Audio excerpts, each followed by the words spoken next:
સહજાત્મ સ્વરૂપ પરમ ગુરુ.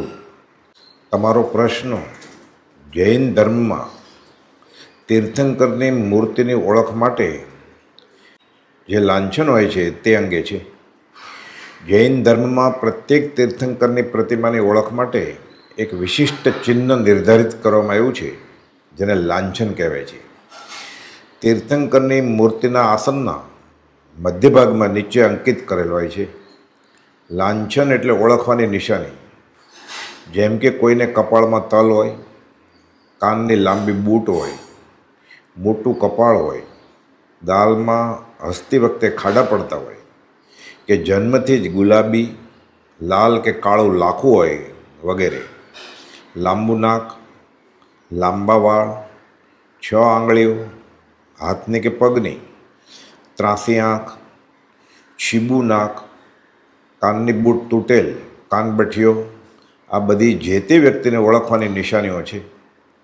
તેમ તીર્થંકરની મૂર્તિને ઓળખવાની આ નિશાનીઓ પરંપરાગત જૈન પ્રણાલિકામાં નિર્ધારિત થઈ છે. અન્ય ધર્મમતમાં અમુક દેવનું વાહન સિંહ, હાથી, ઘોડો કે પાડો, ઉંદર કે ઘુવડ, હંસ, મોર વગેરે ગણાય છે. જેમ કે વીણા અને હંસ મોર હોય તો સરસ્વતી, ઉંદર કહેતા ગણપતિ, અને વાઘ સિંહ કહેતા અંબાજી, અને પાડો કહેતા યમરાજા યાદ આવે તે મુજબ. શાસ્ત્રમાં એમ ઉલ્લેખ છે કે જ્યારે તીર્થંકર ભગવાન જન્મે, ઇન્દ્ર ભગવાનને નવડાવવા માટે મેરુ શિખર લઈ જાય. ભગવાનના દર્શન કરતા ઇન્દ્ર જાણે કે જમણા પગના સાથળે કે નીચે પગના પંજાએ ખાસ પ્રકારની નિશાની હોય છે. એ નિશાનીને આધારે તીર્થંકર ભગવાનના લાંછન નક્કી થાય. મૂર્તિમાં પણ તે જ લાંછન પાડવામાં ઘડવામાં આવે છે. જેમ કે ભગવાન ઋષભનાથને બળદ અને સિંહનું લાંછન ભગવાન મહાવીર સ્વામીને. બીજું, પૂર્વકાળમાં મૂર્તિ ઉપર નામ લખવાની પ્રથા નહોતી, એટલે કોઈ નિશાની કે પ્રતીક મૂકી મૂર્તિને ઓળખવા માટે આ એક પરંપરાગત ચીલો છે.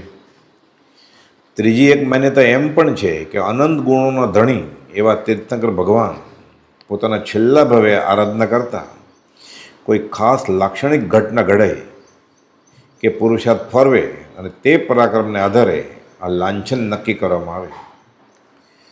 તીર્થંકરની માતાને ગર્ભ પ્રવેશ અંગે સ્વપ્નો આવે તે ઉપરાંત વિશિષ્ટ પ્રકારના સ્વપ્ન દર્શનને આધારે આ લાંછન નક્કી થાય છે, એમ પણ અમુક શાસ્ત્રમાં ઉલ્લેખ છે.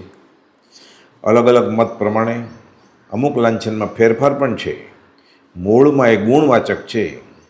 બધા તીર્થંકરોની મુદ્રા તો વિતરાગી, બધા જીતેન્દ્રિય જીન સ્વરૂપ જ છે. આસન પણ સરખા, પદ્માસન કે ખડગાસન. એટલે પ્રતિમાના દર્શન કરતાં એ કયા ભગવાન છે એ નક્કી થવા આ નિશાનીઓ રાખવામાં આવી છે. રાજેન્દ્ર અભિધાન કોશ, 63 શલાકા પુરુષ ચરિત્ર, પ્રવચનસાર ઉદ્ધાર, કલ્પસૂત્ર અને આદિપુરાણ, ત્રિલોક પ્રજ્ઞપ્તિ અને હરિવંશ પુરાણ વગેરે શાસ્ત્રોમાં લાંછન અંગેની વિસ્તૃત માહિતી અને કથાઓ વર્ણવી છે. જિજ્ઞાસુ દર્શનાર્થી મૂર્તિથી નામનું ઓળખાણ કરી શકે, અને એ અર્થે આ લાંછન ઉપયોગી છે. નામ નિક્ષેપ, નામ લેતા જે તે તીર્થંકરની બોધદાયક ઘટના યાદ આવે અને પ્રાર્થનામાં ભાવની વૃદ્ધિ થાય. તીર્થંકરની માતાને તીર્થંકરના જન્મ પહેલાં ખાસ પ્રકારના સ્વપ્નો આવે અને ખાસ દોહદ પણ જાગે, અને એમાં કોઈ વિશેષ ઘટનાનું આલેખન હોય અને તેને આધારે લાંછન નક્કી કરાય. તીર્થંકરને અમુક ગુણ મુખ્ય ગણીને એ રીતે લાંછન સાથે ઊંડો આધ્યાત્મિક સંબંધ પણ હોય છે. જેમ કે હાથી એ બુદ્ધિ અને સિંહ એ શૂરવીરતાની નિશાની છે. ભગવાન ઋષભનાથ લાંછન બળદ, શ્રમ અને સંયમની નિશાની છે. વ્યવહારે કૃષિ એ તો સંસ્કૃતિનું પ્રતીક થયું. સૌ પ્રથમ ભગવાન ઋષભનાથે અસી, મસી અને ખેતી કે કૃષિ શરૂ કરી. તેને અનુલક્ષીને આ બળદની નિશાનીનું લાંછન. ભગવાન અજિતનાથ લાંછન ગજ કે હાથી, ઉત્કૃષ્ટ બુદ્ધિમત્તા અને ઉત્કૃષ્ટ શક્તિનું પ્રતીક છે. ભગવાને પોતાની 5 ઇન્દ્રિયો અને અંતરંગ શત્રુ ક્રોધ, માન, માયા અને લોભને વશ કર્યા, પૂરી તાકાતથી વશ કર્યા. લડો સૌ આત્મસંગ્રામે, બૈરુદ્ધે શું લડો. ત્રીજા તીર્થંકર ભગવાન શંભવનાથ, લાંછન અશ્વ એટલે કે ઘોડો, ગતિ, સંયમ અને શિસ્તનું પ્રતીક છે. ઘોડાને મનરૂપી ઘોડાને વશ કરી મોક્ષ માર્ગે આગળ વધવાનો બોધ છે. ચોથા તીર્થંકર ભગવાન અભિનંદન સ્વામી, લાંછન વાનર કે વાંદરો. વાંદરો ચંચળ મનનું પ્રતીક છે. અહીં સંદેશ એ છે કે અંતરંગ બળથી તે વશ કરી શકાય છે.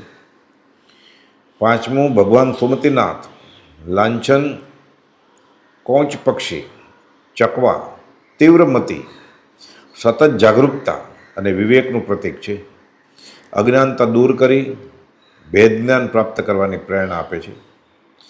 ભગવાન પદ્મપ્રભુ, લાંછન પદ્મ લાલ રંગનું કમળ, અનાસક્તિ અને પવિત્રતાનું સૂચક છે. જેમ કમળ પાણી અને કાદવમાં રહીને પણ પાણી અને કાદવથી નિર્લેપ જ રહે છે, તે મુજબ આત્માને સાંસારિક વિકારોથી દૂર રાખવાનો અહીં બોધ છે. સાતમું શ્રી સુપાર્શ્વનાથ ભગવાન, લાંછન સ્વસ્તિક એટલે કે સાથીઓ, ચાર પાંખિયા, ચાર ગતિ, દેવ, મનુષ્ય, તિર્યંચ અને નારક. આ ભાવનાનું પ્રતીક છે. ચાર ગતિની ફારગતિ, પંચમ ગતિ હાંસલ થાય. આઠમું ભગવાન ચંદ્રપદ સ્વામી, લાંછન ચંદ્રમા, શીતળતા, શાંતિ અને સૌમ્યતાનું પ્રતીક છે. જ્ઞાન પ્રકાશ ખરો હોય તો શાંતિ સાથે શીતળતા પણ થાય. આધિ વ્યાધિ ઉપાધિ શમી જાય, પરમ શાંતિ પામવા અંગેનો બોધ. નવમાં ભગવાન સુવિધિનાથ, પુષ્પદંત સ્વામી, લાંછન મગરમચ્છ કે મકર. સમુદ્રની ઊંડાઈ જેવો જ આ સંસાર, તે તરી જેવા વિતરાગનો ધર્મ જ પરમ સત્ય છે. નહીં એમ નહીં તો મગરમચ્છની જેમ તે ડૂબેલો જ રહેશે. ભગવાન શીતલનાથ, લાંછન કલ્પવૃક્ષ, ઈચ્છાઓની તૃપ્તિ, શાંતિ અને પરમ સંતોષનું પ્રતીક.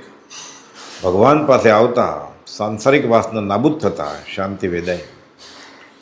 શ્રેયાંસનાથ ભગવાન, લાંછન ગેંડો, એકાગ્રતા અને એકલા રહેવાની જ પ્રવૃત્તિ આ વૃત્તિનું પ્રતીક, અસંગપણાનો બોધ કરે છે.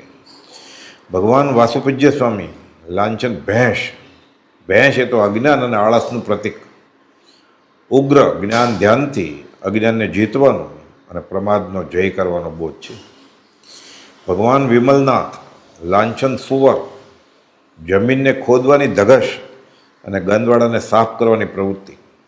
અહીં અધ્યાત્મમાં મોહનીય કર્મને ઉથલાવી આત્માને કાયમી ધોરણે કર્મમળથી નિર્મળ કરવાનો બોધ છે. ભગવાન અનંતનાથ, લાંછન બાજ પક્ષી, તીક્ષ્ણ દ્રષ્ટિ, આકાશમાં ઉર્ધ્વગમનનું પ્રતીક, શુદ્ધાત્મા, અનંત શક્તિ, અનંત જ્ઞાન દર્શન, ઉર્ધ્વગમન સિદ્ધાલયે અનંતકાળ સુધી.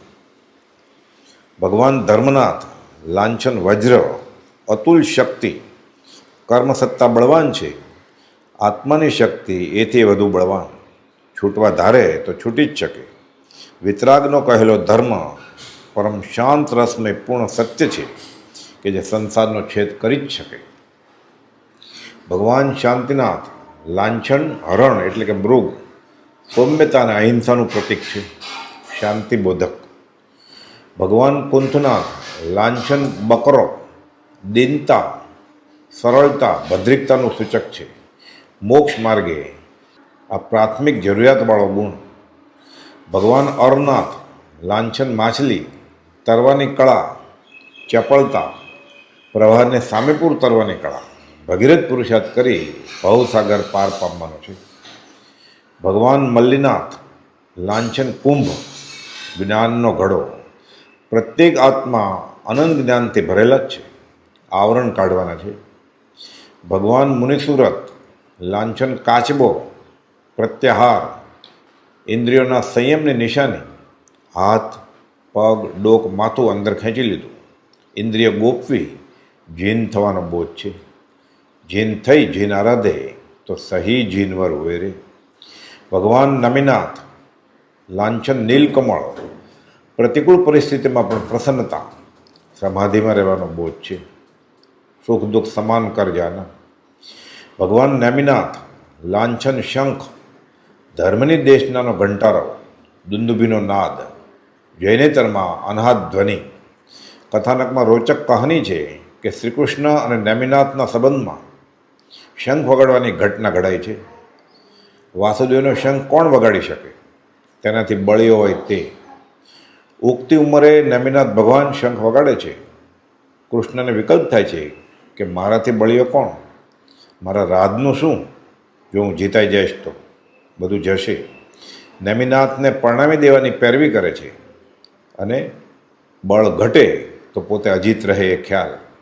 ઉપાય કર્યા, પણ ભગવાન નેમિનાથને મોક્ષના રાજમાં રસ હતો, ભૌતિક એહિકના રાજમાં નહીં.